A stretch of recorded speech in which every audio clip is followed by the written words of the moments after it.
నమస్తే welcome to our channel. Ram Charan fans ఎంతగానో ఎదురు చూస్తున్న గేమ్ చేంజర్ మూవీ రాబోతోంది. సో దానికి గాను అమెరికాలో ఈ ఈవెంట్ జరిగింది. ఈ పూర్తి విశేషాలు మాట్లాడదాం. ప్రస్తుతం మనతో పాటు సీనియర్ జర్నలిస్ట్ కిరణ్ పోల్దాస్ గారు ఉన్నారు. నమస్తే సార్. నమస్తే అండి. సో ఫ్యాన్స్ ఎంతగానో ఎదురు చూసే గేమ్ చేంజర్ మూవీ ఈవెంట్ అమెరికాలో పెట్టారు. సో అమెరికాలో పెట్టడానికి ఏంటి రీజన్? అసలు ఇక్కడంతా కాదనుకొని అక్కడికి వెళ్ళారు. And at the same time నాకు ఇంకా చాలా క్వశ్చన్స్ ఉన్నాయి. మీరు వెంటనే ఆన్సర్ చెప్పడానికి వెయిట్ చేయకండి. సో దీంట్లో సుకుమార్ గారిని ఇన్వైట్ చేశారు. అమెరికాలో ఎందుకు పెట్టారు? అమెరికా ఇవాళ మనం ఒకప్పుడు ఏంటంటే అండి, భారతదేశంలో మనకి తెలుగు వాళ్ళంతా నివసించేది ఒక ఆంధ్రప్రదేశ్లోనే ఉండేది. ఇవాళ తెలుగు వాళ్ళు అభివృద్ధి చెందారు, అనేక ప్రాంతాలకు వెళుతున్నారు. నిజంగా చెప్పాలంటే రెండవ మాతృభూమిలాగా ఉంటుంది అమెరికా. అమెరికాలో అత్యంత ఎక్కువ మంది తెలుగు వాళ్ళు ఉంటారు. సో ఆ తర్వాత లండన్లో ఉన్నారు, ఆస్ట్రేలియా, న్యూజిలాండ్, ఇలా చాలా ప్రాంతాలకు తెలుగు వాళ్ళు వెళ్ళారు. కానీ వాళ్ళు ఎంత వెళ్ళి ఎంత చేస్తున్నా, ఎంత డబ్బు సంపాదిస్తున్నా కన్న తల్లి మీద, మాతృభూమి మీద వాళ్ళకి మమకారం చావదు. వాళ్ళు మొన్నటికి మొన్న మేము తెలంగాణ ఏపీ ఎన్నికలు చూసుకుంటే అమెరికా నుంచి, లండన్ నుంచి, కువైట్ నుంచి, దుబాయ్ నుంచి అనేక మంది వచ్చి ఓట్లేసి వెళ్ళారు. ఓటు విలువ ఏంటో ఆ రోజు చెప్పారు వాళ్ళు. మన మాతృభూమిలో మనకు కావాల్సిన ప్రభుత్వాన్ని ఏర్పాటు చేసుకోవాలి కదా. ఇక్కడ జరుగుతున్న పరిణామాల పట్ల కుమిలిపోయేవారు వాళ్ళంతా. అయ్యో ఏంటి నా భారతదేశంలో, నా రాష్ట్రంలో ఇలా అవుతోంది ఏంటి అని వాళ్ళకి అంత మమకారం ఉంటుంది మాతృభూమి మీద, ఎస్పెషల్లీ తెలుగు రాష్ట్రాల మీద. కాబట్టి వాళ్ళకి మనం ఇచ్చే ఒక ప్రేమ ఏంటి అని ఇండస్ట్రీ నుంచి వీళ్ళు ఆలోచించారు. గేమ్ చేంజర్ నిర్మాతలు కావచ్చు, హీరో కావచ్చు ఆలోచించారు. ఎస్, మనము ఓవర్సీస్లో డల్లాస్లో మనం నిర్వహిస్తే ఎలా ఉంటుంది అనుకున్నాడు. ఆ రకంగా ఆలోచన పుట్టింది. ఇప్పుడు పాన్ ఇండియా లెవెల్లో సినిమాలు ఆడుతున్నాయి. ఇప్పుడు తెలుగు తర్వాత మంచి మార్కెట్ ఉందంటే ఇప్పుడు మన భారతదేశం, ఇప్పుడు ఈ మధ్యకాలంలో హిందీ కూడా మంచి మార్కెట్ అవుతుంది తెలుగు సినిమాలకి. హిందీలో మార్కెట్ అవుతుంది. తెలుగు, హిందీ తర్వాత ఏదైనా పెద్ద మార్కెట్ ఉందంటే అది ఓవర్సీసే, అమెరికానే. సో అమెరికాలో మనం పెడితే ఎలా ఉంటుందని ఆలోచించి, ఎస్, ఒకటి వాళ్ళ ప్రేమకు తిరిగి ప్రేమనివ్వటం, వాళ్ళ దగ్గర ప్రీ రిలీజ్ ఈవెంట్ చేయటం. రెండు, అక్కడ అమెరికాలో చేయటం ద్వారా ఇది పాన్ ఇండియా సినిమా మాత్రమే కాదు, పాన్ వరల్డ్ సినిమా అని చెప్పటం. వరల్డ్లో ఉన్న తెలుగు వాళ్ళందరూ కూడా చూడాలి అని చెప్పటం. ఇక మూడోది ఏంటంటే దీనికి ఒక బజ్ క్రియేట్ చేయడం. ఈ మూడు రీజన్స్ తోటి అమెరికాలో చేశారు. అమెరికాలో చేసిన తర్వాత ఆగదు ఇదేమి.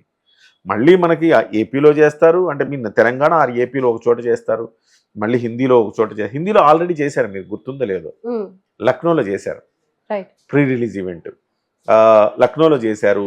ఇంకా ఇతరత్ర ప్రాంతాల్లో కూడా చేసే ఆలోచన వాళ్ళకు ఉన్నది. కానీ అయితే తొలి తెలుగు సినిమా ఇలాగా ప్రీ రిలీజ్ ఈవెంట్ అమెరికాలో చేసుకున్న తొలి తెలుగు సినిమాగా ఒక రికార్డులకు ఎక్కింది. రేపు మాపు మళ్ళీ డాకు మహారాజు కూడా ఉంది. ఇదే నెలలో చివరి వారంలో డాకు మహారాజు కూడా అమెరికాలోనే చేస్తున్నారు ఈవెంట్. అది రెండో సినిమా. ఇక్కడ సిచ్యువేషన్స్ బాగాలేవని అక్కడ చేశారు అని అయితే ఏమీ లేదు, అట్లేమీ లేదు. అలా ఏముంది, సిచ్యువేషన్స్ బాగలేకపోవడానికి ఏముంది, బ్రహ్మాండంగా ఉన్నాయి. ఇవాళ మళ్ళీ ప్రభుత్వాన్ని అడిగితే ప్రభుత్వం అనుమతిస్తుంది, ఏదో గ్రౌండ్లో పెట్టుకుంటారు, బ్రహ్మాండంగా చేస్తారు, అని అందులో డౌట్ ఏం లేదు. వాళ్ళకి ఒక గిఫ్ట్గా, వాళ్ళకొక గౌరవం, వాళ్ళకొక ప్రేమను పంచడం అనుకోండి. ఆ రకంగా అమెరికాలో చేశారు. చాలా చాలా అద్భుతంగా జరిగింది ఆ కార్యక్రమం. అనేక మంది లోపలికి ఎంట్రీ లేక బయటే ఉండిపోయారు. మనము అమెరికాలో చాలా బిజీగా ఉంటారు కదా, మనలాగా హిట్ చేయొచ్చా అని చాలా మందికి సందేహాలు ఉండేవి. ఎంత అంటే హాల్ నిండిపోయి పెద్ద ఆడిటోరియం తీసుకున్నారు. ఆడిటోరియం నిండిపోయి బయట కూడా జనాలు వెయిట్ చేస్తూ, బయట స్క్రీన్లు పెడితే ఆ స్క్రీన్లో చూసుకుంటూ నిలబడి చూసుకుంటూ ఉన్నారు చాలా మంది. సో మన ఎన్విరాన్మెంట్ అక్కడ కూడా కనిపించింది అన్నమాట. అసలుకి అక్కడికి వెళ్ళిన తర్వాత ఇది అమెరికానా లేకపోతే మన హైదరాబాద్ అర్థం కాదు. ఆ రకమైన జనం సందోహం వచ్చింది. అసలు రామ్ చరణ్ ఎంట్రీ సీన్ అయితే అద్దరిపోయింది. ఆయన పైనుంచి ఇలా దిగుతాడు అనమాట. ఆయన స్టేజ్ మీదకి దిగుతున్నప్పుడు కేరింతలతోటి అసలు ఇందిరా బాబు ఇది అమెరికాలో ఉండేవాళ్ళేనా, ఒక్కొక్కళ్ళు ఎంతంత చదువుకొని ఎంతో నాలెడ్జ్ ఉంటే అమెరికా దాకా వెళ్తారు కదా. అమెరికాలో పెద్ద పెద్ద ఉద్యోగాలు చేస్తున్న వాళ్ళు అంటే అందరు చిన్నపిల్లలు అయిపోయి గేమ్ చేంజర్ ఈవెంట్లో కేరింతలతోటి, హర్షధ్వానాలతోటి ఆయనకి స్వాగతం పలికారు. ఆ తర్వాత కొన్ని ఈవెంట్లో కూడా చాలామంది చాలా చక్కగా మాట్లాడారు. ఈవెంట్ కూడా ఒక సూపర్ బజ్ని క్రియేట్ చేసిందని చెప్పాలి. ఓకే, సో బజ్ అయితే క్రియేట్ చేయడానికి కూడా ఇది ఒక స్కోప్ ఉందన్నమాట. అండ్ నెక్స్ట్ సుకుమార్ గారి గురించి అడిగాను నేను మిమ్మల్ని. సుకుమార్ గారు రావడానికి రీజన్ ఏంటి? సుకుమార్ గారు రావడానికి రీజన్ ఏంటంటే ఆయన ఇప్పుడు పుష్ప 2తో బ్లాక్ బస్టర్ కొట్టాడు. అలాంటి నిర్మాతను అక్కడికి పిలవటం రీజన్ 1. అలాంటి నిర్మాతను అక్కడికి పిలిస్తే ఎలా ఉంటుంది కాబట్టి ఆ నిర్మాతను పిలిచారు. మీరు చూడండి సుకుమార్ గారు తన పుష్పకి కూడా రాజమౌళి గారిని పిలిచారు. ఎందుకు? రాజమౌళి గారు హిట్ ట్రాక్ ఉన్న డైరెక్టర్ కాబట్టి, బాహుబలి 2 ద్వారా ఆయన చాలా ఖ్యాతి గడించాడు కాబట్టి. అలాగే ఇవాళ పుష్ప 2కి ఏ రకంగా అయితే రాజమౌళి గారిని ఆహ్వానించారో ఈ సినిమాకి ఇవి లేటెస్ట్ హిట్ కొట్టిన సుకుమార్ గారిని ఆహ్వానించారు అక్కడ. పైగా రామ్ చరణ్ గారు సుకుమార్ గారు కూడా వర్క్ చేశారు కదా. రెండో రీజన్ అదే చెప్పబోతున్నా. రెండో రీజన్ ఏంటంటే రామ్ చరణ్ గారికి సుకుమార్ గారికి మంచి ర్యాపో ఉంది. రామ్ చరణ్ గారితో ఆయన ఒక మాట అన్నాడు, మీరు అబ్జర్వ్ చేస్తే. రామ్ చరణ్ గారితో నేను ఏ సినిమా చేస్తే ఆ సినిమా వరకు ఆ హీరోతోనూ వాళ్ళతోనూ ఆ క్రూతో మాట్లాడుతుంటే తర్వాత నేను టచ్లో ఉండను, నెక్స్ట్ ప్రాజెక్ట్కి వెళ్ళిపోతాను, ఆ ధ్యాసలో ఉంటా. కానీ ఒకే ఒక్క హీరోతో ఎప్పుడు నిరంతరం టచ్లో ఉంటా, పర్సనల్గా కూడా మాట్లాడుతూ ఉంటా, ఆయన రామ్ చరణ్ అని చెప్పాడు. రామ్ చరణ్ అలాంటి ఒక హీరో కాబట్టి రామ్ చరణ్ కోసం వచ్చానని చెప్పాడు. రెండోది. మూడోది, ఆయన దర్శకుడుగా ఆయన శిష్యుడు ఎవరైతే ఉన్న సానా బుచ్చిబాబు నెక్స్ట్ రామ్ చరణ్ గారితో ప్రాజెక్టు మొదలైంది.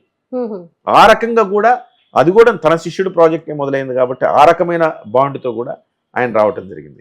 ఇంకోటి ఏంటంటే ఈ శంకర్ గారి సినిమాలు చూసి నేను ఇన్స్పైర్ అయ్యేవాడిని. అసలు షార్ట్ ఎట్లా తీయాలి ఏంటి అనేది మీ సినిమాలు చూసే నేర్చుకున్నాను కాబట్టి ఆ గౌరవం ఉంది ఆయనకి, అందుకోసం ఏడుకొచ్చారు. ఇట్లా పలు రీజన్స్ తోటి సుకుమార్ గారు రావటం. సుకుమార్ గారు చాలా బాగా చెప్పారండి. జాతీయ అవార్డు కొడతాడు జాతీయ అవార్డు కొడతాడు రామ్ చరణ్ అని చెప్పారు ఆయన. అంటే రామ్ చరణ్ గారి పెర్ఫార్మెన్స్ రంగస్థలంలో అద్భుతం. జాతీయ అవార్డు రావాలి ఆయనకి, కానీ జాతీయ అవార్డు రాలేదు, త్రుటిలో పోయింది. కొంత ప్రయత్నం కూడా చేసుకోవాలి. జాతీయ అవార్డు రావాలంటే మా సినిమా ఒకటి ఉందిరా బాబు అని చెప్పాలి. ఊరికేదో అప్లై చేసి వదిలేస్తే అవ్వదు, ప్రతి ఒక్కరు చేస్తారు ఆ పని. సో దాంట్లో వెనకబడి పోయిందనమాట. ఆ తప్పు ఈసారి పుష్పకి జరగకుండా చూసుకున్నారు వీళ్ళు. సో ఇందులో రామ్ చరణ్ గారు అద్భుతమైన పెర్ఫార్మెన్స్ చూపిస్తారు. అయితే ఎస్పెషల్లీ సుకుమార్ మాట్లాడిన తర్వాత రామ్ చరణ్ ఫ్యాన్స్కు, మెగా ఫ్యాన్స్కు గూస్ బంప్స్ వచ్చాయని చెప్పాలి. ఎందుకంటే ఇప్పటి వరకు సినిమా ఎలా ఉంటుందో అన్న ఒక మీమాంసలో ఉన్నారు అందరు ప్రేక్షకులు. ఎందుకంటే మెగా ఫ్యాన్స్కి ఒక చిన్న అసంతృప్తి ఉంది. ఏంటి, శంకర్ గారి సినిమా భారతీయ 2 పోయింది, ఆయన అంత బజ్లో అంటే అంత దీంట్లో హిట్ ట్రాక్లో లేడు ఆయన. సో ఈ సినిమా మరి కొట్టగలుగుతాడా లేదా అన్న ఒక చిన్న భయంలో ఉన్నారు. దాన్ని పటాపంచలు చేస్తూ సుకుమార్ గారు చెప్పిన అంశాలు చాలా చాలా అంటే ఆయన ఏం చెప్పారు, first half super hit, interval block buster, క్లైమాక్స్కి వచ్చేటప్పటికి రామ్ చరణ్ నటన ఇరగదీశాడు, ఇది జాతీయ అవార్డు పక్కా దీనికి అని శంకర్ గారు కూడా చెప్పారు. సెటిల్డ్ పెర్ఫార్మెన్స్ చేశారు అని. మీకు ఇప్పుడు ఉన్న దీంట్లో ఒకప్పుడు మీరు చూశారు చిత్తూరు నాగే టైం నుంచి మీరు అబ్జర్వ్ చేస్తే ఎన్టీఆర్, ఏఎన్ఆర్ టైంలో కొంచెం over action. So settled performance అంటే ఇవాళ రోజుల్లో హాలీవుడ్లో ఎప్పుడు కూడా బిహేవ్ చేస్తారు, యాక్ట్ చేయరు. యాక్టింగ్ అంటే కొంచెం మనకి తెలిసిపోతూ ఉంటుంది, బిహేవ్ చేస్తే ఆ క్యారెక్టర్లో పరకాయ ప్రవేశం చేయడం.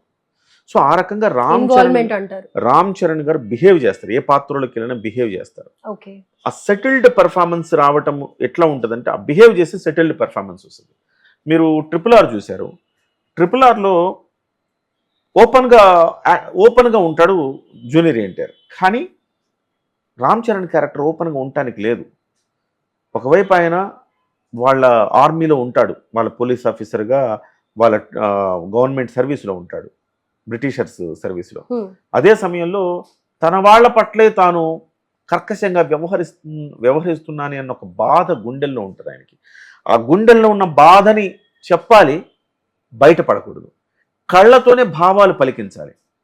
ఆ తర్వాత జూనియర్ ఎన్టీఆర్ గారిని కొట్టే సీన్ ఉంటుంది, కొట్టే సీన్లో ఆయన కళ్ళల్లో వచ్చే భావోద్వేగము అణుచుకుంటూ ఆయన ఏ రకంగా బిహేవ్ చేశారు, ఇది హైలైట్ అనమాట సినిమా ఎక్స్ప్రెషన్ తోనే అన్ని చెప్పారు. సో ఇది హాలీవుడ్ సైతం ఆయన పెర్ఫార్మెన్స్ ని చాలా కొనియాడింది. ఇవాళ అంటే సెటిల్డ్ పెర్ఫార్మెన్స్ కి చిరునామా రామ్ చరణ్ అని చెప్పాలి.